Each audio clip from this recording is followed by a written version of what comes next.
how to customize email notifications on TikTok mobile. Hello guys, in today's video I'm gonna show you how to customize email notifications on TikTok mobile. First, then open TikTok, and here we'll find profile. Click on it and then click these three lines in the top corner, and here we'll find settings and privacy, and then click push notifications,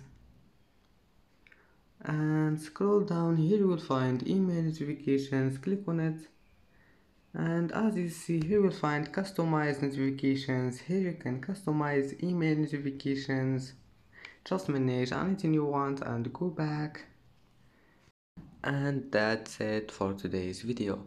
If you like this video, don't forget like and subscribe, and thank you for watching this video until the end, and see you in the next video.